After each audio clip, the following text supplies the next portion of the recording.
ఆంధ్రప్రదేశ్ మంత్రివర్గ సమావేశం ఇవాళ జరగబోతుంది. సచివాలయంలోని సీఎం ఛాంబర్లో ఉదయం 11 గంటలకు సమావేశం ప్రారంభం కాబోతుంది.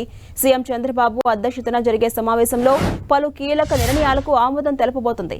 ఈసారి మంత్రివర్గ సమావేశం పేపర్లెస్ తో జరగబోతుండడం విశేషం. గతంలో సమావేశానికి వచ్చే మంత్రులకు నోట్ అందజేసి నిర్వహించేవారు. దానికి భిన్నంగా ఇవాళ జరగబోతున్న సమావేశంలో అజెండా మొదలుకొని నోట్స్ వరకు ఈ ట్యాబ్లు మంత్రులకు అందజేయబోతున్నారు. ఇప్పటికే ట్యాబ్ల వాడకంపై సచివాలయ అధికారులు మంత్రులకు వ్యక్తిగత కార్యదర్శులకు ప్రభుత్వం శిక్షణ ఇచ్చింది. ఈ కేబినెట్ వల్ల కలిగే ఉపయోగాలను జేఐడి పొలిటికల్ సెక్రటరీ సురేష్ కుమార్ వివరించారు. 2014 నుంచి 19 మధ్య కాలంలో నాటి టీడీపీ ప్రభుత్వం ఈ కేబినెట్ నిర్వహించింది. వైసీపీ అధికారంలోకి వచ్చిన తర్వాత వాటిన మూలాలు పడేసి సమావేశాలు నిర్వహించింది. తిరిగి ఇప్పుడు టీడీపీ అధికారంలోకి రావడంతో మళ్లీ నేటి నుంచి ఈ కేబినెట్ నిర్వహణకు నిర్ణయం తీసుకుంది ప్రభుత్వం. అజెండా మొదలుకొని కేబినెట్ నోట్స్ వరకు ఆన్లైన్ ద్వారానే మంత్రులకు ప్రభుత్వం అందజేయబోతుంది.